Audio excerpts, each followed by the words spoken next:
राधा वल्लभ श्री हरिवंश। आज हमारे भागवत पुराण का 13वां पाठ है, जिसमें कि अश्वत्थामा द्वारा द्रौपदी के पुत्रों को मारा जाना और अर्जुन के द्वारा अश्वत्थामा का मान मर्दन, इस प्रसंग का उल्लेख किया जाएगा। चलिए सुनते हैं। श्री सौनक जी ने पूछा, सूत जी, सर्वज्ञ एवं सर्वशक्तिमान व्यास भगवान ने नारद जी का अभिप्राय सुन लिया। फिर उनसे चले जाने पर उन्होंने क्या बोला? श्री सूत जी ने कहा, ब्रह्म नदी सरस्वती के पश्चिम तट पर सैया प्रयास नाम का एक आश्रम है। वहाँ एक ऋषियों का यज्ञ चलते ही रहते हैं। वहीं व्यास जी का अपना आश्रम है। उसके चारों ओर बेर का सुंदर वन है। उस आश्रम में बैठकर उन्होंने आचमन किया और स्वयं अपने मन को समाहित किया। उन्होंने भक्ति योग के द्वारा अपने मन को पूर्णतः एकाग्र एवं निर्मल करके आदि पुरुष परमात्मा और उनके आश्रय में रहने वाली माया को देखा। इसी माया से मोहित होकर यह जीव तीनों गुणों से अतीत होने पर भी अपने को त्रिगुणात्मक मान लेता है और इस मान्यता के कारण होने वाले अनर्थों को भोगता है। इस अनर्थों की शांति का साक्षात साधन है केवल भगवान का भक्ति योग, परंतु संसार के लोग इस बात को नहीं जानते। यही समझकर उन्होंने इस परमहंसों की संहिता श्रीमद् भागवत की रचना की। इसके श्रवण मात्र से पुरुषोत्तम भगवान श्री कृष्ण के प्रति परम प्रेममयी भक्ति हो जाती है, जिससे जीव के शोक, मोह और भय नष्ट हो जाते हैं। उन्होंने इस भागवत संहिता का निर्माण एवं पुनरावृत्ति करके इस अपने निवृत्ति परायण पुत्र श्री सुखदेव जी को पढ़ाया। और सौनक जी ने पूछा, श्री सुखदेव जी तो अत्यंत निवृत्ति परायण हैं। उन्हें किसी भी वस्तु की उपेक्षा नहीं है। वे सदा आत्मा में ही रमण करते हैं। फिर उन्होंने किस लिए इस विशाल ग्रंथ का अध्ययन किया? सूत जी ने कहा, जो लोग ज्ञानी हैं, जिनकी अविद्या की गांठ खुल गई है और जो सदा सर्वदा आत्मा में ही रमण करने वाले हैं, वे भी भगवान की हेतु रहित भक्ति किया करते हैं, क्योंकि भगवान के गुण ही ऐसे मधुर हैं जो सब को अपनी ओर खींच लेते हैं। फिर श्री सुखदेव जी तो भगवान के भक्तों के अत्यंत प्रिय और स्वयं भगवान वेद व्यास के पुत्र हैं। भगवान के गुणों ने उनके हृदय को अपनी ओर खींच लिया और उन्होंने उससे विवश होकर ही इस विशाल ग्रंथ का अध्ययन किया। सौनक जी, अब मैं राजर्षि परीक्षित के जन्म, कर्म और मोक्ष तथा पांडवों के स्वर्गरोहण की कथा कहता हूँ, क्योंकि इन्हीं से भगवान श्री कृष्ण की अनेकों कथाओं का उदय होता है।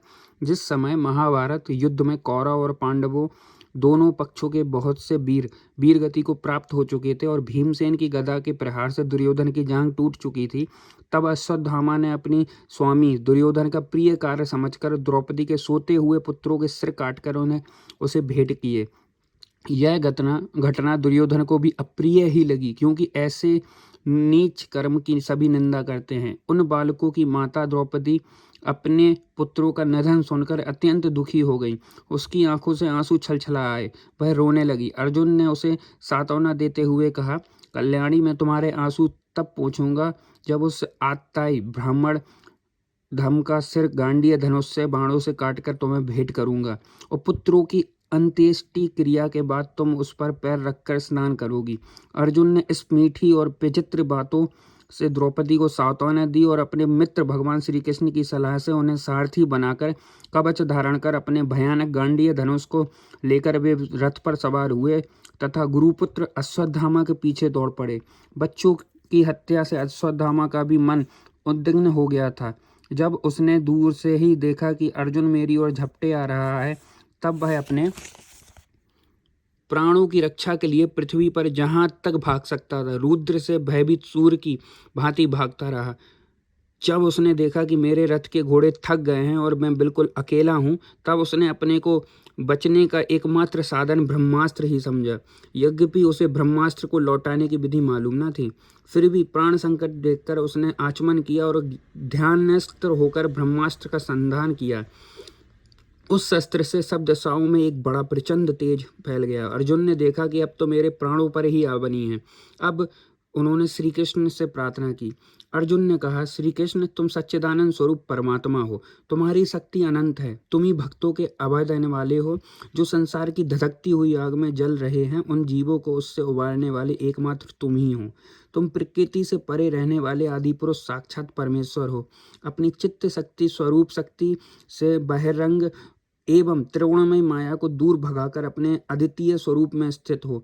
वहीं तुम अपने प्रभाव से माया मोहित जीवों के लिए धर्मादि रूप कल्याण का विधान करते हो। तुम्हारा यह अवतार पृथ्वी का भार हरण करने के लिए ही, तुम्हारे अनन्य प्रेमी भक्तजनों के निरंतर स्मरण ध्यान करने के लिए है। स्वयं प्रकाश स्वरूप श्री कृष्ण यह भयंकर तेज सब ओर से मेरी ओर आ रहा है। यह क्या है, कहाँ से क्यों आ रहा है, इसका मुझे बिल्कुल नहीं पता है। भगवान ने कहा, अर्जुन, यह अश्वत्थामा का चलाया हुआ ब्रह्मास्त्र है।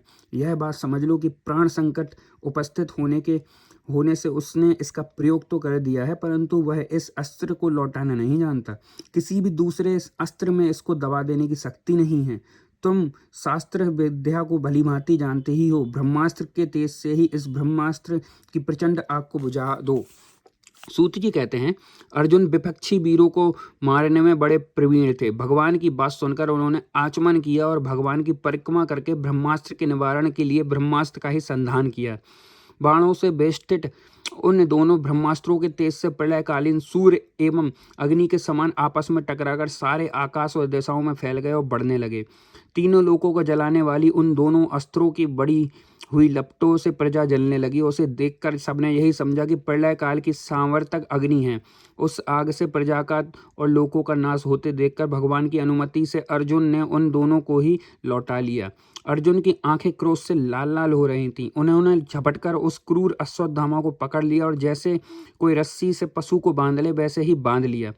अश्वत्थामा को बलपूर्वक बांधकर अर्जुन ने जब शिविर की ओर ले जाना चाहा, तब उनसे कमल नयन भगवान श्री कृष्ण ने कुपित होकर कहा, अर्जुन, इस ब्राह्मण धाम को छोड़ना ठीक नहीं है, इसको तो मार ही डालो। इसने रात में सोए हुए निरपराध बालकों की हत्या की है। धर्मवेत्ता पुरुष, असावधान मतवाले, पागल, सोए हुए बालक, स्त्री, विवेक ज्ञान शून्य, शरणागत, रथहीन और भयभीत शत्रु को कभी नहीं मारते, परंतु जो दुष्ट और क्रूर पुरुष दूसरों को मारकर अपने प्राणों का पोषण करता है, उसका तो वध ही उसके लिए कल्याणकारी है, क्योंकि वैसी आदत को लेकर यदि वह जीता है तो भी पाप करता है और उन पापों के कारण नरकगामी होता है।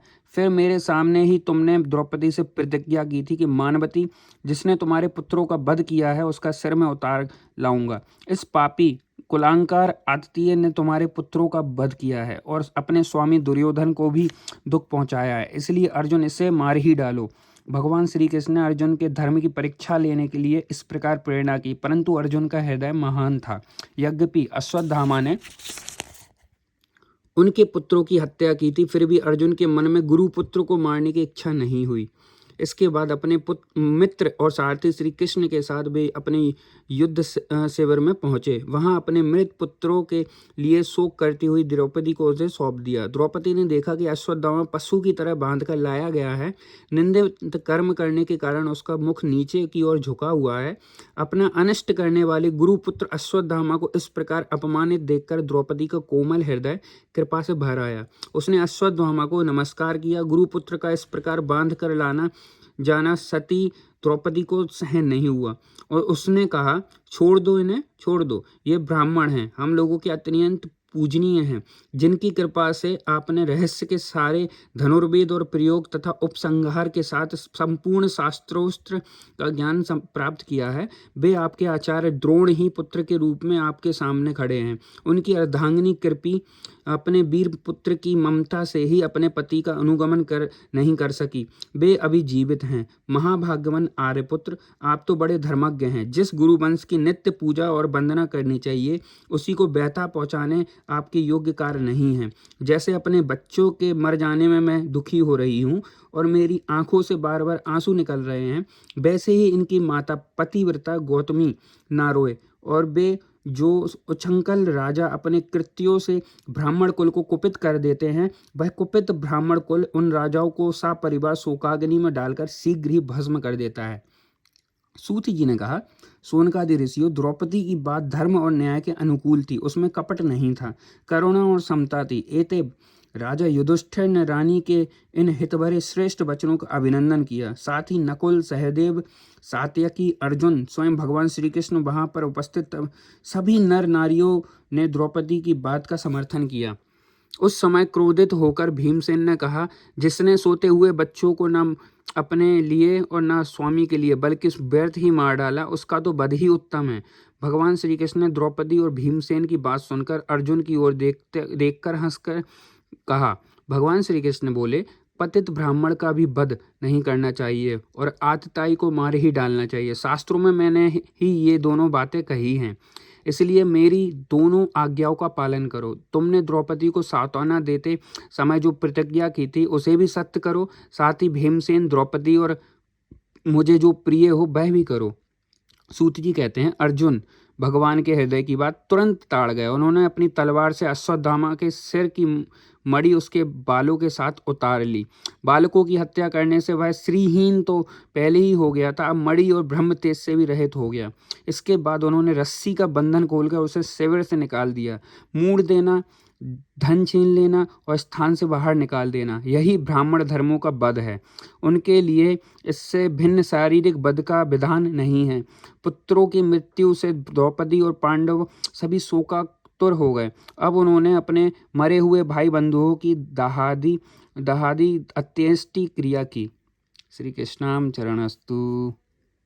अब श्रीमद् भागवत में बहुत प्यारे प्रसंग आना स्टार्ट हो गए हैं। हम आप लोगों को बता दें, हमारे प्लेलिस्ट में यूट्यूब की डेली एक पाठ हम डालते हैं। जब तक ये संपूर्ण श्रीमद् भागवत ख़त्म नहीं हो जाती तब तक हम डेली एक पाठ आप लोगों के लिए डालेंगे। आप लोग बस सनातनी हिंदू हैं, अपने प्राण बस निछावर कर दो इन्हीं सब पुराणों पर। अत्यंत कोमल बहुत सुंदर ज्ञान है, जिससे कि समृद्धि और भगवान के प्रति प्रेम बहुत बढ़ेगा आप लोगों का। जुड़े रहिए। राधे राधे।